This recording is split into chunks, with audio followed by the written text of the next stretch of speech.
허락하신 하나님의 말씀은 요한일서 1장 1절로 10절까지 말씀입니다. 태초부터 있는 생명의 말씀에 관하여는 우리가 들은 바요, 눈으로 본 바요, 자세히 보고 우리의 손으로 만진 바라. 이 생명이 나타내신 바 된지라. 이 영원한 생명을 우리가 보았고 증언하여 너희에게 전하노니 이는 아버지와 함께 계시다가 우리에게 나타내신 바 된 이시니라. 우리가 보고 들은 바를 너희에게도 전함은 너희로 우리와 사귐이 있게 하려 함이니 우리의 사귐은 아버지와 그의 아들 예수 그리스도와 더불어 누림이라. 우리가 이것을 쓰면 우리의 기쁨이 충만하게 하려 함이라. 우리가 그에게서 듣고 너희에게 전하는 소식은 이것이니 곧 하나님은 빛이시라. 그에게는 어둠이 조금 더 없으시다는 것이니라. 만일 우리가 하나님과 사귐에 있다 하고 어둠에 행하면 거짓말을 하고 진리를 행하지 아니함이거니와 그가 빛 가운데 계신 것 같이 우리도 빛 가운데 행하면 우리가 서로 사귐이 있고 그 아들 예수의 피가 우리를 모든 죄에서 깨끗하게 하실 것이요. 만일 우리가 죄가 없다고 말하면 스스로 속이고 또 진리가 우리 속에 있지 아니할 것이요. 만일 우리가 우리 죄를 자백하면 그는 미쁘시고 의로우사 우리 죄를 사하시며 우리를 모든 불의에서 깨끗하게 하실 것이요. 만일 우리가 범죄하지 아니하였다 하면 하나님을 거짓말하는 이로 만드는 것이니 또한 그의 말씀이 우리 속에 있지 아니하니라. 오늘부터 함께 묵상하는 요한일서는 사도 요한이 쓴 서신서입니다. 사도 요한은 사랑의 사도라고 불려집니다. 그래서 그가 전하는 말씀 가운데는 하나님의 사랑이 가득 담겨 있습니다. 사도 요한은 오늘 본문의 요한일서를 통해서 빛 대신 하나님을 통해 하나님의 본성과 성품을 소개하고 빛 가운데 거하고 행함으로 하나님의 사랑받는 자녀로 살아가기를 권면하고 있습니다. 특별히 1장에서는 빛 대신 하나님과의 사귐을 가능하게 하시는 예수님을 소개합니다. 사도 요한은 자신이 듣고 보고 만진 생명의 말씀이신 예수님을 다음과 같이 소개하며 두 가지를 강조합니다. 먼저 1절에서 태초로부터 있는 그리고 2절에 아버지와 함께 계시다가 라는 말씀입니다. 태초부터 하나님 아버지와 함께 계셨던 생명의 말씀이신 예수님을 전하고자 한 것입니다. 정리해 본다면 사도 요한은 태초부터 아버지와 함께 계시던 예수 그리스도와 더불어 누리는 사귐을 함께 나누어 기쁨이 충만하게 하기 위해 이 편지를 쓰게 되었다고 그 목적을 밝히고 있는 것입니다. 그러면서 사도 요한은 하나님의 본성에 대해서 5절 말씀에 소개하고 있습니다. 우리가 그에게서 듣고 너희에게 전하는 소식은 이것이니 곧 하나님은 빛이시라. 그에게는 어둠이 조금 더 없으시다는 것이니라. 하나님의 본성은 빛이십니다. 어둠이 조금 더 없으십니다. 그렇기 때문에 태초부터 아버지와 함께 하신 예수님의 보혈로 모든 죄가 깨끗하게 되지 않으면 우리는 하나님과의 사귐에 나아갈 수 없다는 것입니다. 그래서 우리에겐 예수님의 보혈의 공로가 필요합니다. 그 공로로 깨끗하여지고 정결해져야 하나님을 향해 나아가 하나님과 사귀어 살며 하나님의 은혜를 누릴 수 있게 되기 때문입니다. 요한은 성도의 삶을 하나님과의 사귐으로 요약하고 있습니다. 예수를 믿는다는 것은 그분과의 친밀한 사귐 속으로 들어가는 것을 의미합니다. 두 사람이 서로 사귀어 살면 필연적으로 두 사람 모두에게 변화가 일어나기 마련입니다. 부부는 사귐의 시간이 깊어질수록 서로 닮아가게 돼 있지 않습니까? 진정한 인격적 사귐은 그 사귐에 참여한 사람들을 그냥 내버려 두지 않습니다.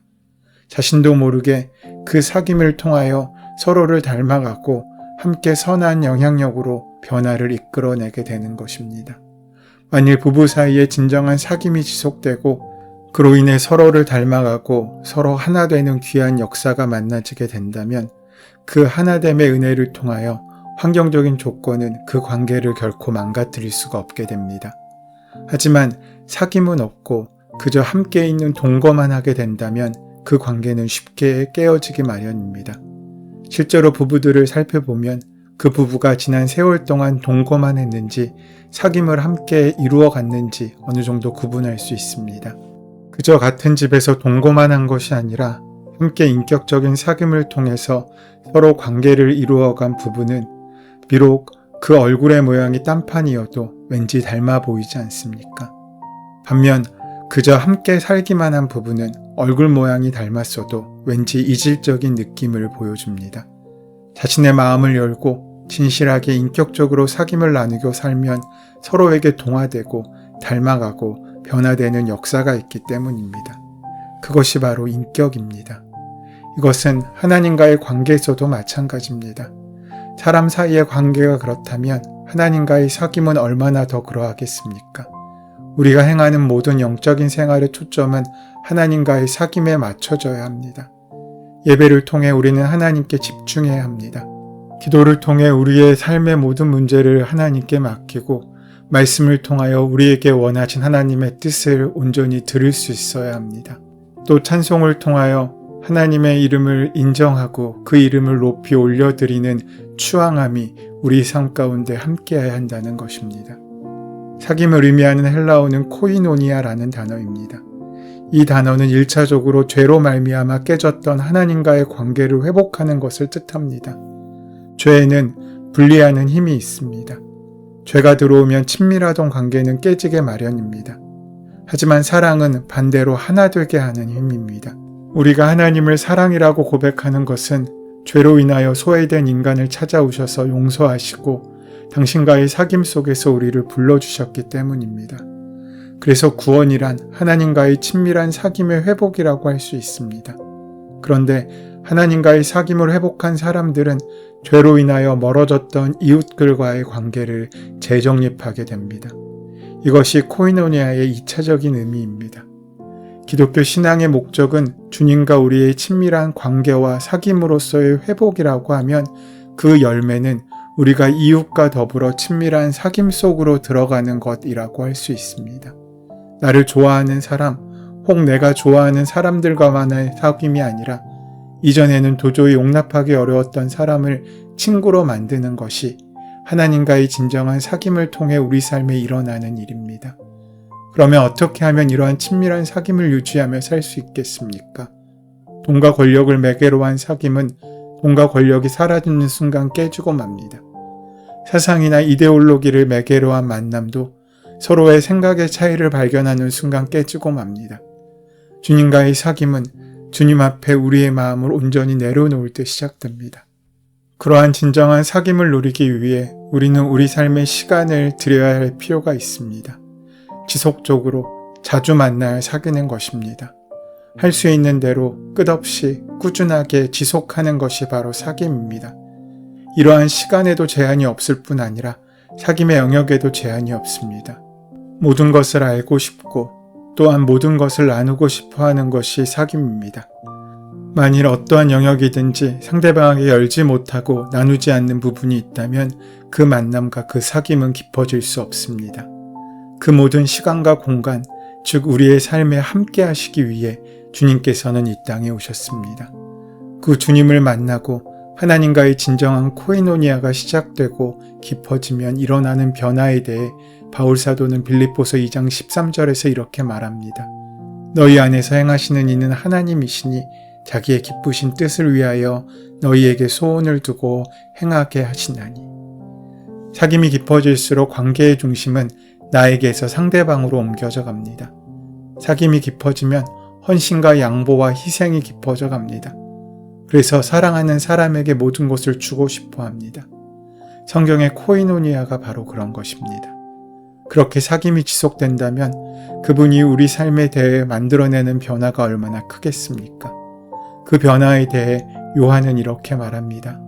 오늘 본문 5절에서 우리가 그에게서 듣고 너희에게 전하는 소식은 이것이니 곧 하나님은 빛이시라. 그에게는 어둠이 조금 더 없으시다는 것이니라. 하나님의 은혜를 받을 때 우리에게 일어나는 가장 큰 변화는 어둠 안에 있던 우리에게 빛이 비치는 것입니다. 우리는 부활하신 주님을 기념하는 사람이 아니라 사귀는 사람들입니다. 그렇게 사귀기 위해서는 자꾸 만나야 하고 상대방의 말을 경청해야 합니다. 하나님과 사귀는 사람은 어둠 속에서 살지 말아야 합니다. 하나님은 빛이시기 때문입니다.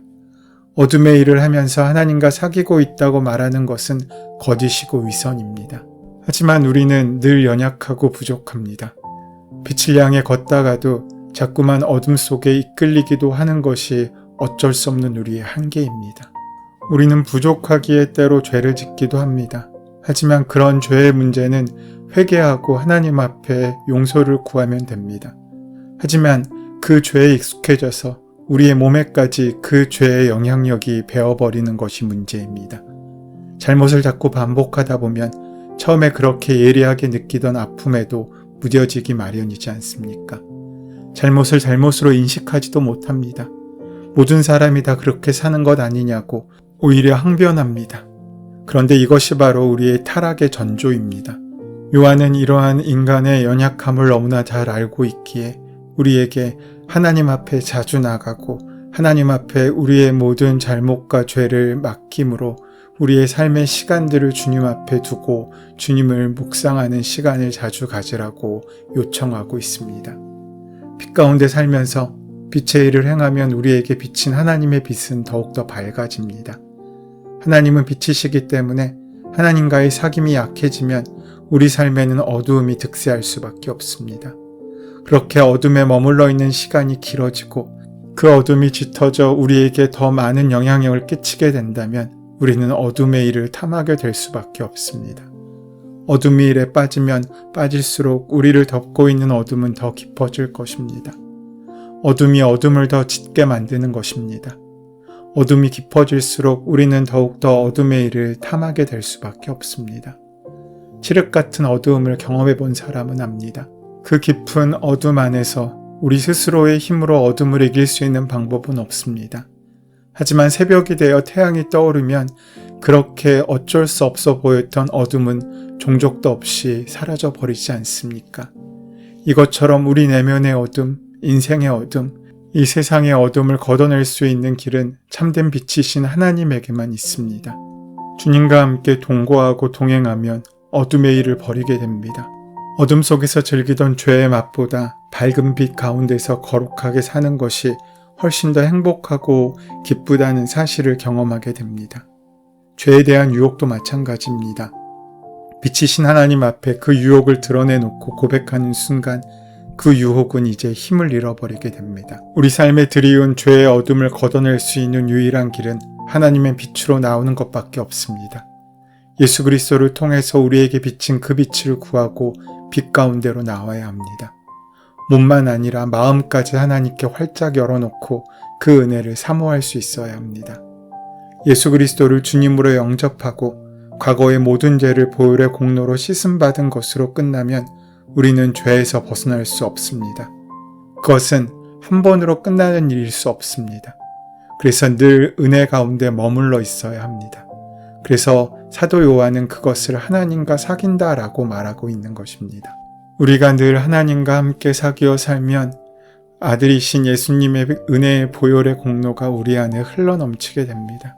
그렇게 되면 우리 존재에 늘 나쁜 영향력을 미쳤던 죄가 점점 힘을 잃어갑니다.